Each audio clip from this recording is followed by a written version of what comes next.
I'm currently disconnected. This is Let's Make Stuff. Let's make an Assassin's Creed 4 sword. For this build, you're going to need some cardboard, some paint, some tape, some glue, some cutting tools, a plastic ball, and a rod. We're going to start with the blades. In the description box below, there's a template of the entire sword and all the parts. You can either download it or you can just have a look at it and measure it out yourself.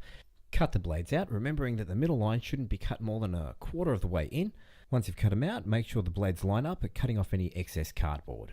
Now for the tip of the blade, make sure your two blades are matched up perfectly before you cut down, so you get a nice smooth line when you're gluing them together. Placing the rod underneath the cardboard, press down on it so you get a nice curved blade. Do that for both pieces. Then place the rod inside the groove and stick that down with some glue. Now I'm going to use some pegs to peg down one side while I glue down the other side so it glues down evenly together. And after that, we glue down the other side. When it's dry, cut off any excess glue and it's time to make the hilt. Cut out the pieces with the template provided and then begin sticking them to the rod. Now in this build I use a fiberglass rod from an old tent, but I figure most people are probably going to use a wooden rod, so I may as well show you how to attach a hilt to a wooden rod. So glue down the smallest pieces first, then the larger ones, making sure that the flaps are facing outwards so they can catch the cage guard. Remember to leave some room on the end of the rod so that you can attach the ball to it later with some glue. Now it's onto the cage guard. Trace it out with the template and cut it out. Once it's cut out, slide it onto the blade, make sure it's facing the right way, and attach it to the tabs you made earlier on the hilt with some glue.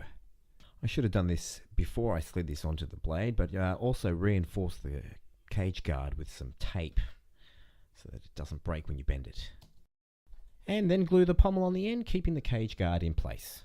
And the rest of the cardboard out so that you get a nice smooth shape.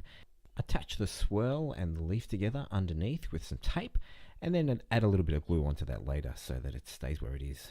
Now that the glue's dry, cover the whole thing in some white paint. 2 coats is good. Once the paint's dry, cover up the cage guard and it's time to paint the blades.